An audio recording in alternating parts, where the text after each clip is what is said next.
और चलिए आगे बढ़ते हैं, देश के सवाल की शुरुआत करते हैं। आज देश का सवाल में बहस इस बात पर होगी कि क्या फिल्मी पर्दे से चुनाव जीता जा सकता है और क्या यह बीजेपी की चुनावी रणनीति का अहम हिस्सा रहा है। यह सवाल इसलिए उठा है क्योंकि पीएम मोदी की बायोपिक पर रिलीज पर रोक के बाद नमो टीवी पर चुनाव आयोग सख्त रुख दिखा चुका है। कांग्रेस की शिकायत के बाद चुनाव आयोग ने बीजेपी को न सिर्फ पुराने कंटेंट हटाने को कहा है बल्कि आगे से गैर प्रमाणित कंटेंट दिखाने पर भी रोक लगा दी गई है। इसके साथ ही पीएम मोदी पर स्ट्रीम हो रही वेब सीरीज को लेकर भी कांग्रेस चुनाव आयोग पहुंच गई है। कांग्रेस ने इसे चुनावी आचार संहिता का उल्लंघन बताते हुए वेब सीरीज पर भी रोक लगाने की मांग कर दी है। आने वाले वक्त में चुनाव आयोग इस पर भी फैसला लेगा। तो आज देश का सवाल में बहस इस बात पर करेंगे कि क्या नमो टीवी वेब सीरीज बायोपिक के भरोसे जीतेंगे चुनाव। बीजेपी कह रही है फिल्म के पीछे उसका हाथ नहीं, तो आखिर फिल्म चुनाव के समय ही क्यों। सवाल यह भी कि अगर कांग्रेस को लगता है कि देश मोदी सरकार के खिलाफ है, राहुल गांधी को लगता है कि पीएम मोदी उनके सामने ठीक से 15 मिनट भी बहस नहीं कर सकते, तो क्या कांग्रेस इन फिल्मों से डर गई है कि कहीं माहौल उसके खिलाफ ना हो जाए।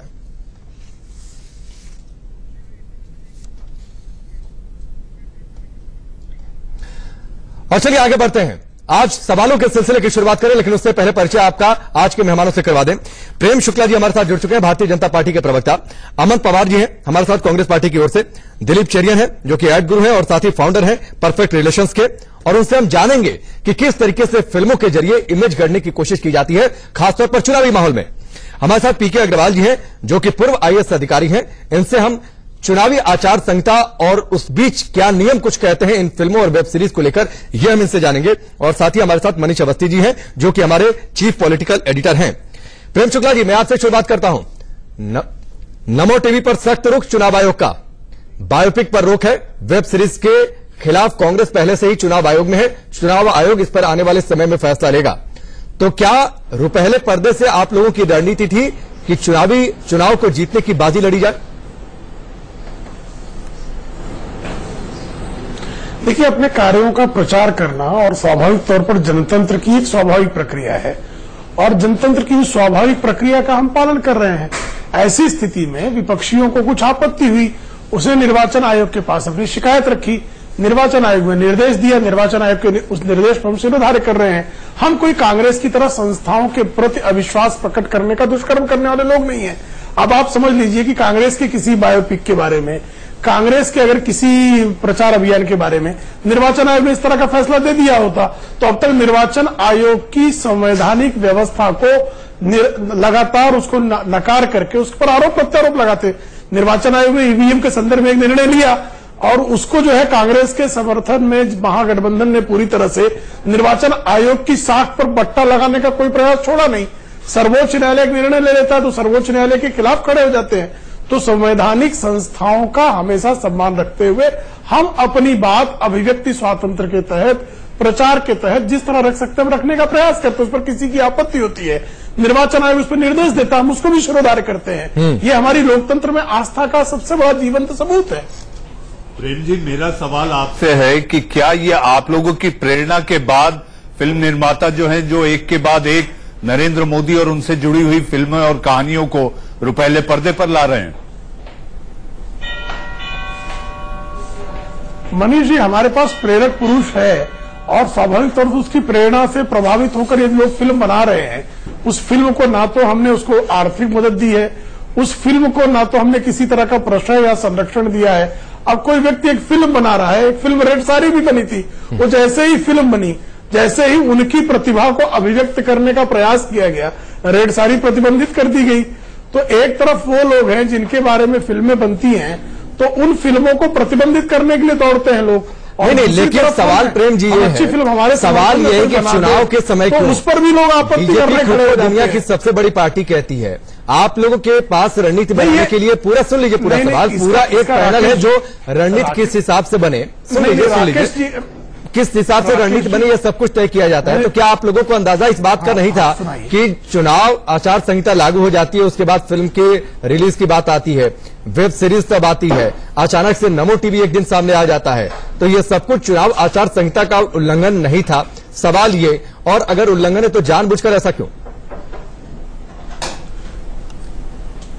तो बिल्कुल जानबूझकर नहीं कि तो पहली बार तो फिल्म जो बनाने वाला है, फिल्म कब बनाएगा, कब उसको प्रदर्शित करेगा और उसको कैसे वितरित करेगा, ये सारे निर्णय एक निजी व्यक्ति, निजी संस्था ले रही है, उससे भारतीय जनता पार्टी का कोई लेन देन नहीं है, बहुत स्पष्ट हो चुका है। विवेक ओबराय ने चैनलों पर आकर भी बहुत सारे जिनके मन में जो है कांग्रेस के शूटरों की तरह जो पत्रकार काम करते हैं, उन शूटरों को भी उत्तर दिया जा चुका है और स्वयं विवेक ओबराय ने दिया है। नमो टीवी के संदर्भ में हमारा स्पष्टीकरण गया है और उस स्पष्टीकरण में अधिकांश भाग को निर्वाचन आयोग ने स्वीकारा है, उसको जो आपत्तियां उसका निर्देश दिया है, हम उसको शिरोधार्य कर रहे हैं। अच्छा, ये बता दीजिए, विवेक ओबराय आप लोगों के लिए प्रचार मार्केटिंग करेंगे, भ्रष्टनाथ की मार्केटिंग करे वो नहीं, हमारे लिए कौन प्रचार करना, हमारे स्टार प्रचारकों की सूची में तो है नहीं, लेकिन कोई नागरिक यदि हमारा प्रचार करना चाहे, हमारे मंच पर आना चाहे, हमारे समर्थन में बात करना चाहे, तो हम लोकतांत्रिक स्वागत करेंगे उसका। प्रेम जी, आपको एक बात की जानकारी दे दूं, 40 लोगों के नाम की आपके जो स्टार कैंपेनर की सूची है, उसमें 40वां नाम विवेक ओबराय का शामिल कर लिया गया है। नहीं तो भाई अच्छा स्टार है तो उसका नाम हम रख लेते हैं स्टार प्रचारक, उसमें आपत्ति क्या है? अब वो भी कोई स्टार प्रचारक रख ले, हम कोई आपत्ति नहीं करते ना।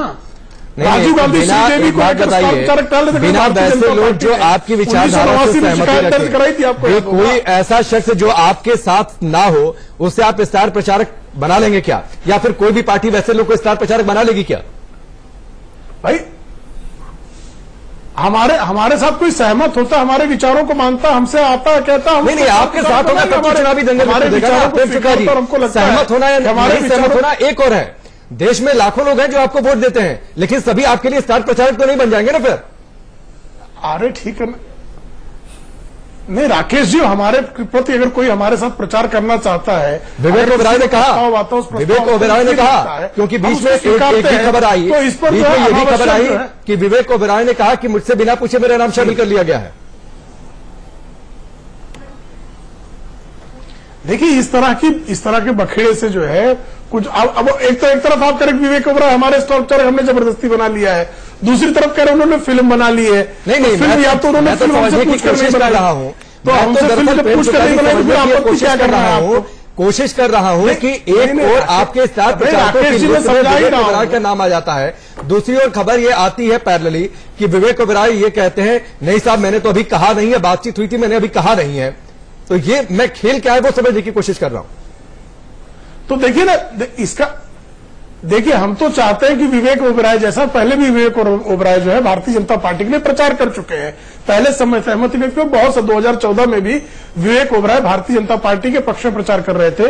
बीच के दिनों में जो चुनाव हुए उनमें भी विवेक ओबराय हमारे लिए प्रचार हमारे भारतीय जनता पार्टी के मंचों पर आए हैं। ऐसी स्थिति में हम उसको डीम्ड सहमति तो मानते ही हैं, और अगर उनका वो स्टार प्रचारक में शामिल कर लिया और वो व्यक्ति एक फिल्म बना रहा है, उस फिल्म में स्पष्टता से कह रहा है कि ये फिल्म ना मैंने भारतीय जनता पार्टी से वित्तीय मदद ली है, ना उनसे प्रेरणा ली है, ना उनके कहने पर बनाई है, फिर भी जो ठीक है प्रेम जी मैं आपके पास आऊंगा, कांग्रेस को अगर आपके स्टार प्रचारक मैं आपके पास लौट कर आऊंगा, अमन पवार जी का रुख करूं, लेकिन उससे पहले मैं आपसे ये जरूर कहता चलूं कि अगर भारतीय जनता पार्टी आधिकारिक तौर पर अपने स्टार प्रचारकों की लिस्ट में विवेक ओबराय का नाम शामिल करती है, उसके बावजूद भी अगर भारतीय जनता पार्टी ये कहे कि फिल्म के पीछे हम नहीं है, तो ये बात थोड़ी हजम नहीं होती है। चलिए अमन पवार जी मैं आपके पास आता हूं, क्या आप लोगों को ये लगता है फिल्म आपको बहुत सारी भारतीय जनता पार्टी की बातें वैसे भी हजम नहीं होती पत्रकारों को, क्योंकि उनको आदत है कांग्रेस की चीजों को हजम करने। प्रेम जी ये आरोप सारी पार्टियां, दरअसल ये बात है ना, मैं अगर पिछले एक महीने के अपने डिबेट निकालूं तो बड़े निष्पक्ष तौर पर सारी पार्टियों ने यह आरोप लगाया है, ये सारी पार्टियों ने यह आरोप लगाया है। जी आप पर आरोप नहीं लगा रहा हूं, नहीं सारी पार्टियों ने यह आरोप लगाया है कि मुझे एक दूसरे की बात हजम नहीं होती है। खैर हम पत्रकारों का ये नहीं सुनिए ना, हम पत्रकारों का ये सिर्फ एक छोटा सा विश्लेषण कर रहा हूं। शुक्ला जी हम पत्रकारों का होने के नाते छोटा सा विश्लेषण कर रहा हूं, संपादक रहे हैं, मैं बिल्कुल मैं भी पत्रकार हूं, मैं पत्रकारों पर अनर्गल आरोप नहीं लगाता। और प्रेम शुक्ला जी आप बड़े पत्रकार हैं, जैसा मनीष जी ने कहा, मुझे मैं इस बात को कम से कम मानूंगा कि आप बड़े सीनियर आदमी भी हैं। नहीं मैं छोटा मोटा पत्रकार रहा हूं, आप इस बात कम से कम आप इस बात से सहमत होंगे कि पत्रकारों का ये धर्म है कि उन्हें किसी की बात हजम ना हो, क्योंकि सवाल तभी उठेंगे जब बात हमें डाइजेस्ट नहीं होगी। चलिए मैं आऊंगा आपके पास अमन पवार जी, आपके सवाल से बिल्कुल नहीं भाग रहा हूं। ठीक है मैं तो आपके सवाल मैं अमन जी का रुख कर रहा हूं, अमन जी का रुख करूं, शुरुआती 7-8 मिनट में आपके पास ही रह गया। अमन पवार जी सीधा सवाल सीधा जवाब दीजिएगा, क्या आप लोगों को लगता है कि फिल्म, वेब सीरीज और एक टीवी चैनल के जरिए, जो कि एक विज्ञापन प्लेटफॉर्म है, जो कहा गया है ऑन पेपर, उसके जरिए चुनाव जीता जा सकता है?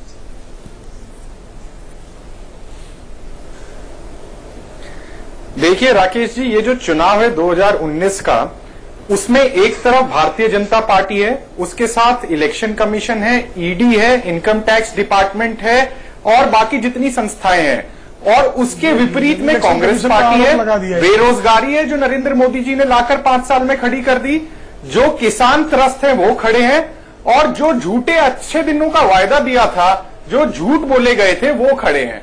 आज की डेट में भारतीय जनता पार्टी अपने जो भी इनके 2014 में मुद्दे थे उनकी कोई बात नहीं करती है। आज सिर्फ जो बातें हो रही हैं असली मुद्दों से ध्यान भटकाने वाली बात हो रही है।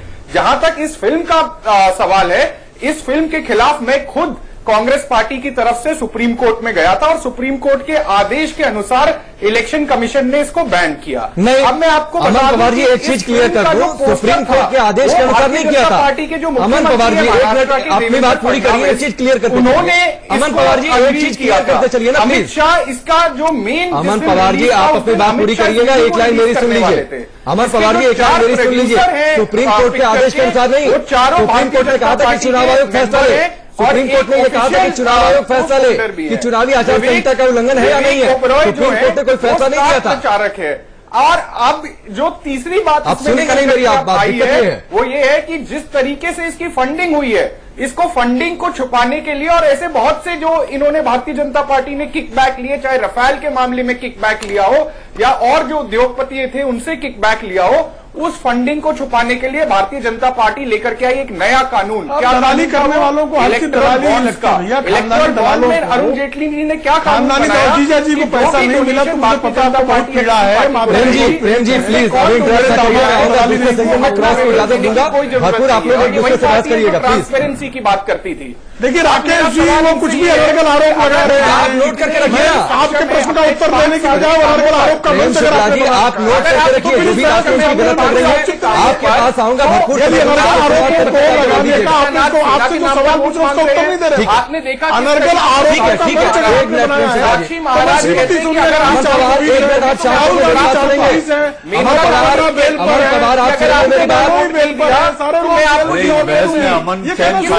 चुनाव प्रचार चल रहा है, मोदी जी खुद कह रहे हैं, मोदी जी खुद जाके चुनाव।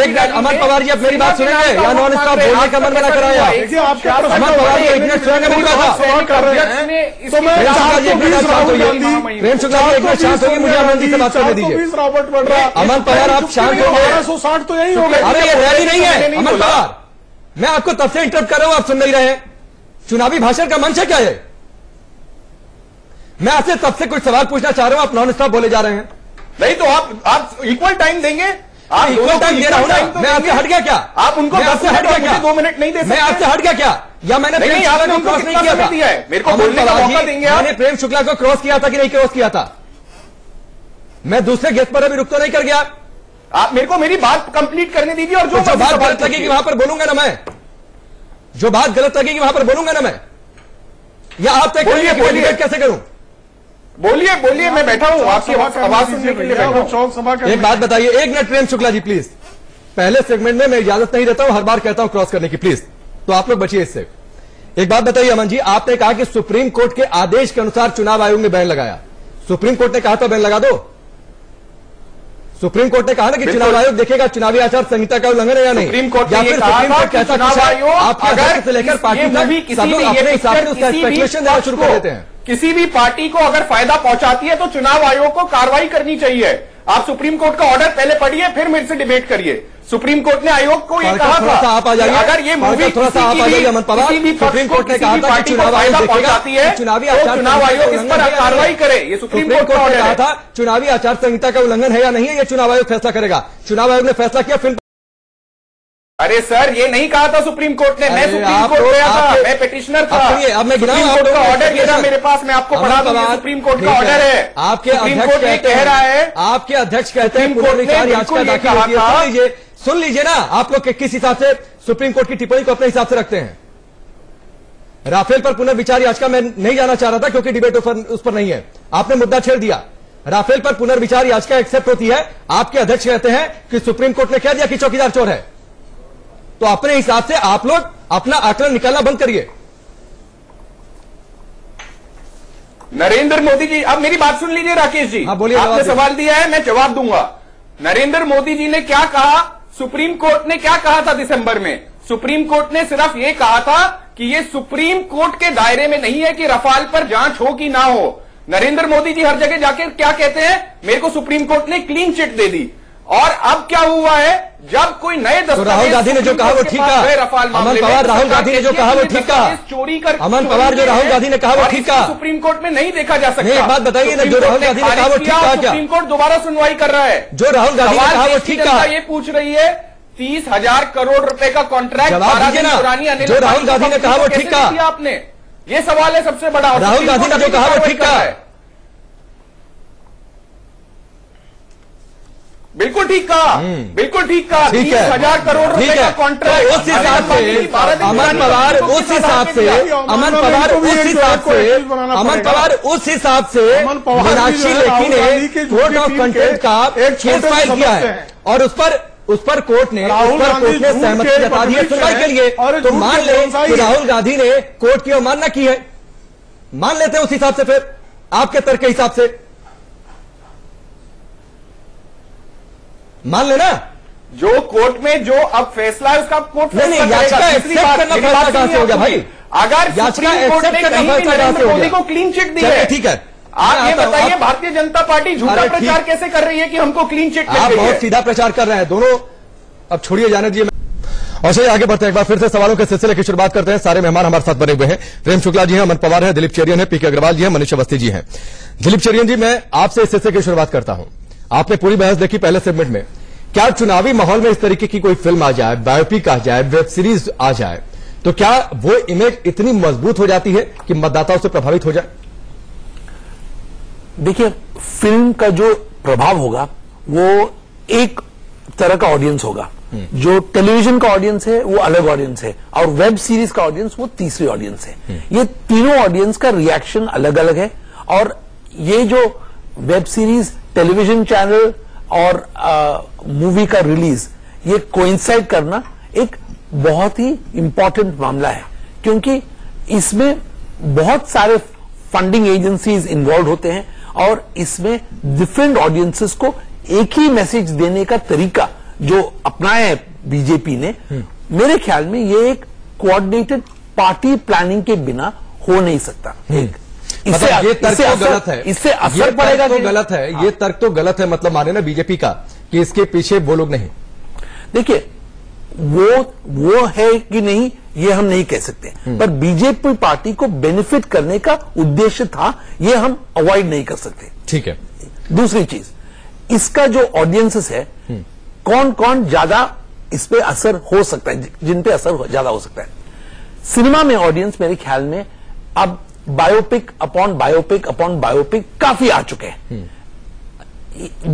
ये मुझे नहीं लगता है कि इस फिल्म से वोटिंग के इतना प्रभाव होने का चांस था, पर इसमें ज्यादा बेनिफिट तब है जब फिल्म पे एक विवाद बन जाए और उस पे जो डिस्कशंस है वो पॉलिटिकल मामला पॉलिटिकल हो जाता है, और उसके एडवांटेज से बीजेपी को एक तरफ का न्यूज निकालने का। मान लें आपकी इस बात से ये नतीजा क्या निकालें कि फिल्म रिलीज हुई नहीं हुई, इससे कोई फर्क नहीं पड़ता, जितना फायदा मिलना था बीजेपी को मिल गया। हमें पीआर में एक कहावत है कि any news is good news ऐसे मामलों में, क्योंकि इस फिल्म के बहस के जो चर्चा हुआ और जो पॉलिटिकल विवाद पड़ गया, तो उससे नेचुरली उस फिल्म को देखने वाले बिना देखे ट्रेलर देखने से उनका प्रभाव थोड़ा सा बढ़ जाता है, पर मुझे नहीं लगता कि वो ऑडियंस पे इतना असर पड़ेगा। वेब सीरीज और ये टेलीविजन टीवी जो है उसका जो व्यूअरशिप है वो एक यंगर ऑडियंस है, और वो पिछले बार जो फर्स्ट टाइम वोटर्स है और इस बार जो फर्स्ट टाइम वोटर्स है उनको टारगेट कर रहे हैं। उनको उन पे प्रभाव होगा कि नहीं, मुझे एक्चुअली डाउट है। ठीक है, पीके अग्रवाल जी बताइए, किस तरीके से ये चुनावी आचार संहिता का उल्लंघन है? और साफ तौर पर चुनाव आयोग ने तो माना है कि बायोपिक कभी नहीं आनी चाहिए थी। चुनावी आचार संहिता लागू होने के बाद जो कांग्रेस की आपत्तियां थी उसे चुनाव आयोग ने माना। नमो टीवी को लेकर सकते, वेब सीरीज के खिलाफ भी कांग्रेस गई है, उस पर भी आने वाले समय में कार्रवाई हो सकती है। ये स्थिति को जरा आप समझाइए। एक्चुअली जो इलेक्शन कमीशन है वो एक सर्टेन मोड ऑफ कंडक्ट के अनुसार काम करता है, और उनका अपना नियम है, कानून है, और इससे उसे कोई लेना देना नहीं है कि किस समय आना चाहिए नहीं आना चाहिए। मैं जो सोचता हूँ जो बायोपिक है वो कॉन्स्टिट्यूशन का भी वायलेशन हो सकता है। तो जो ट्रेलर मैंने देखे तो निश्चित इलेक्शन कमीशन ने एक अपना ग्रुप कॉन्स्टिट्यूट किया है जो उसको देखता है और फिर एक कंसीडर्ड ओपिनियन इलेक्शन कमीशन बनाता है। तो इससे कोई मतलब नहीं, लेकिन अगर जैसे नमो टीवी है, अगर इसमें नरेंद्र मोदी के अथवा बीजेपी लीडर्स के केवल स्पीचेज हैं तो मैं नहीं सोचता हूं कि कोई भी वायलेशन है। लेकिन इलेक्शन कमीशन ने ठीक ही कहा है कि उसको भी इलेक्शन कमीशन को एक बार स्क्रीनिंग करना होगा, क्योंकि इलेक्शन के समय इतना सेंसिटिव समय है कि उस समय बिना उनके सर्टिफिकेशन के कोई भी चीज रिलीज होने से एक दूसरा मतलब हो सकता है। तो जो मॉडल कोड ऑफ कंडक्ट का जो मामला है वो उसका उल्लंघन होता है और इसमें मैं सोचता हूं कि जो चुनाव आयोग है वो बहुत ही ठीक कार्रवाई कर रहा है जी। और जो वेब सीरीज भी आने वाली है उसको भी वो लोग देखेंगे, क्योंकि चुनाव आयोग का इस समय नहीं है। तो स्ट्रीम हो रही है हाँ। तो वैसे नेमो टीवी में कमर्शियली कोई ऑब्जेक्शन नहीं है, क्योंकि बीजेपी पार्टी ने कहा है एक्सपेंसेस हम बियर कर रहे हैं। अगर फिल्म में ही वो ऐसा कहते तो एक कंसिडरेशन की बात थी। ठीक है, अभी मालूम पड़ता है कि फिल्म में फाइनेंसर और कोई है, फिल्म कोई दूसरा बनाना है। तो इस प्रकार से जो इलेक्शन कमीशन का निर्णय है फिल्म के ऊपर, बायोपिक तो बहुत आ रही है और वो इलेक्शन के बाद भी मोदी जी के ऊपर बायोपिक आ सकती है। मोदी जी लोकप्रिय नेता है, लेकिन इस समय आना जरा वो ठीक नहीं लगा। मतदाता प्रभावित हो, मतदाता प्रभावित हो सकता है। मनीष अवस्थी जी एक बात बताइए, कांग्रेस इस फिल्म को लेकर गई चुनावी आचार संहिता का उल्लंघन बताकर, लेकिन क्या मंशा इसके पीछे मोदी विरोध की है? देखिए राकेश, अगर बात होगी कि फिल्में बन रही हैं तो प्रतिपक्ष की पार्टी होने के नाते ये उनका फर्ज और दायित्व दोनों है कि वो उस पर आपत्ति जताए। अब अगर हम घटनाक्रम देखें पिछले 5 साल का, पॉलिटिकल ब्रांडिंग और एक तरह से आप ये समझिए कि इस तरह की फिल्में, नमो ऐप, नमो टीवी, मुझे ऐसा लगता है जैसे चेरियन साहब भी कह रहे थे, ये बड़ा मनोवैज्ञानिक असर डालती हैं। मनोवैज्ञानिक असर अलग अलग तरीके से डाल सकती है, वो दीगर बात है। लेकिन नमो ऐप के जरिए मर्चेंडाइज आ जाना, यानी उत्पाद आ जाना, टोपी, पेन, मग, टी शर्ट, ये सारी बातें, और फिर उसके साथ जो नारों का खेल होता है, नमो के नारे, फिर बात होती है कि आपका पहला वोट मोदी के नाम, फिर बात होती है जिस तरह से मोदी ने अपनी वाइब्रेंट गुजरात के जरिए जो ब्रांडिंग की थी। चेरियन साहब भी मानेंगे कि अगर वो ब्रांडिंग ना होती तो मोदी देश में 2014 में बीजेपी का चेहरा नहीं होते।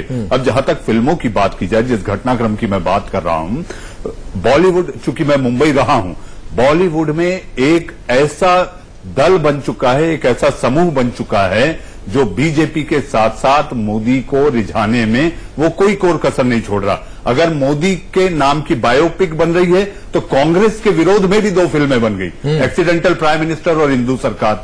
तो ये आप अगर देखें, सिलसिला अगर आप देखें, और उसे प्रमोट भी किया जाता है, और प्रमोट भी किया जाता है, और घटनाक्रम अगर आप देखें तो वो सीधे सीधे जोड़ता है कहीं ना कहीं बीजेपी का लाभ और बीजेपी के साथ साथ खुद का मोदी के सामने स्कोर बढ़ाना, क्योंकि ये वही निर्माता है जिनकी नजर होती है सीबीएसई के चेयरमैन पे, एफटीआई के चेयरमैन पे, एनएसडी के चेयरमैन पे, और न जाने ऐसी जो संलग्न बॉडियां होती हैं, जो इस तरह के संगठन होते हैं, उसका अध्यक्ष बनने को लेकर। तो अगर हम ये माने तो ये बड़ा मनोवैज्ञानिक असर डालती हैं और इसका निश्चित कोई न कोई फायदा होता है, जो कि पॉलिटिकल ब्रांडिंग के ले लें या इंडिविजुअल ब्रांडिंग की बात करें। ठीक है, अमन पवार जी आपके पास में आता हूं। आप लोगों को लगता है कि आप लोग इस लड़ाई में शायद पीछे छूट गए क्या? बायोपिक फिल्म या फिर इस तरीके से कैंपेन को आगे बढ़ाने की कोशिश? ये सवाल मैं इसलिए पूछ रहा हूं क्योंकि करीब 1 साल से खबर ये आ रही थी कि इंदिरा गांधी पर भी एक बायोपिक बनने वाली है, वेब सीरीज बनने वाली है। सागरिका घोष ने जो किताब लिखी हुई है, Indira India's most powerful prime minister. Siddharth Rai Kapoor, अगर मैं ठीक हूं, जो जानकारी है, सिद्धार्थ राय कपूर ने इसके लिए राइट्स उन्होंने लिए हैं। शायद आप लोग इस लड़ाई में पीछे छूट गए।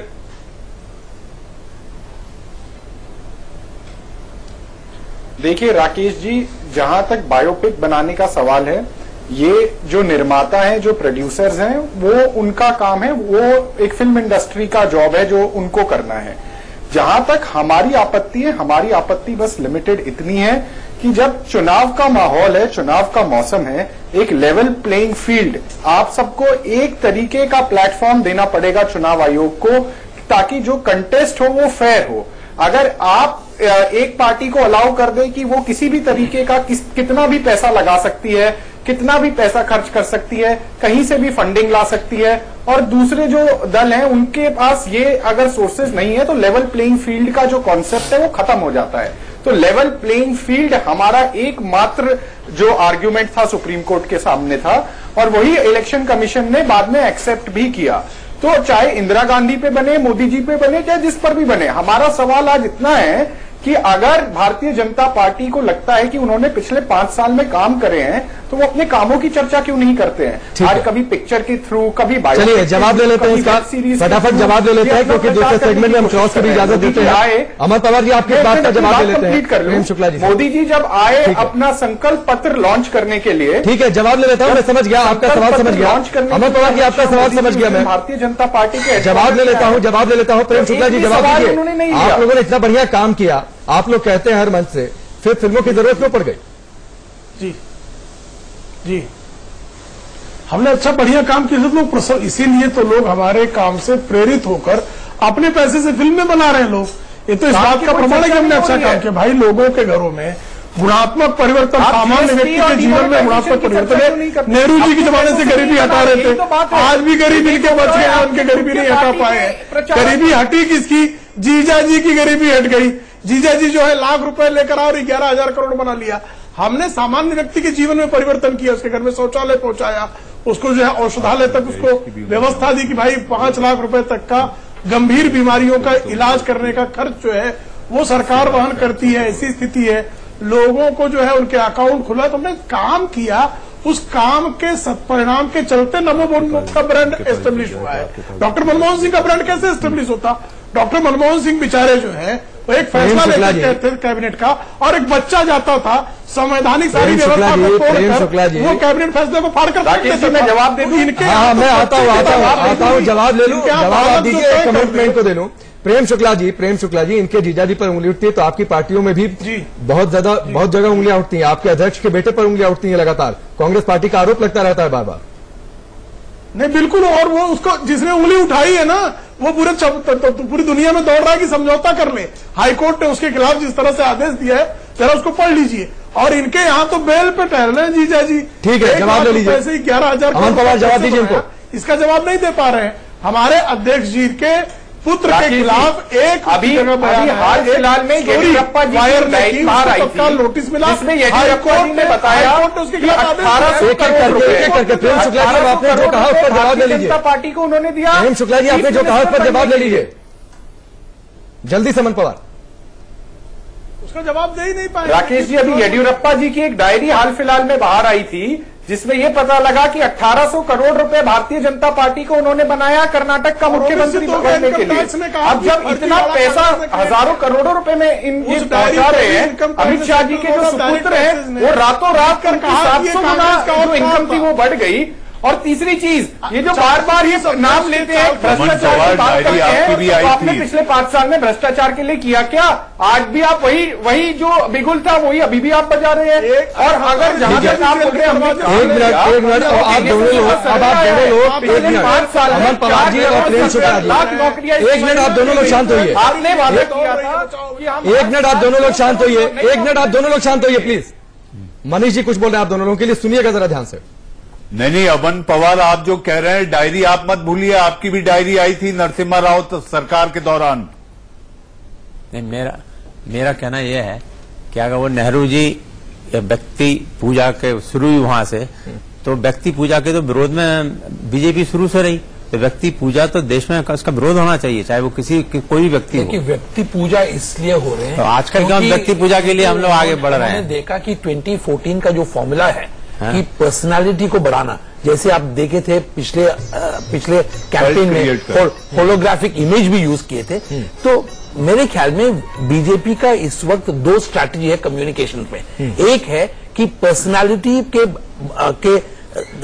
दौर पे और पर्सनालिटी के स्ट्रेंथ पे वो लोगों के पास जा रहे हैं, और दूसरा जो है वो कम्युनल डिवाइड वाला, उसमें हम इस प्रोग्राम में नहीं जा रहे हैं। जो पर्सनालिटी का जो कल्ट है उसका जो इफेक्टिवनेस है उन्होंने 2014 में देखा। ठीक है, दोबारा आखिरी आपकी बात। हाँ, आखिरी कमेंट आपका। नहीं, जो मैं कहता हूं जो चुनाव आयोग कर रहा है वो संविधान का भी उल्लंघन था, अनुच्छेद 19 का, तो चुनाव आयोग ने बहुत ही ठीक कार्रवाई की है। ठीक है। हाउएवर वो सुप्रीम कोर्ट के पास केसेस हैं, सुप्रीम कोर्ट फाइनल डिसीजन लेगा। ठीक है, इसका हम सब लोगों को स्वीकार। ठीक है, आप कंक्लूसिव कमेंट की बारी है मनीष जी प्लीज।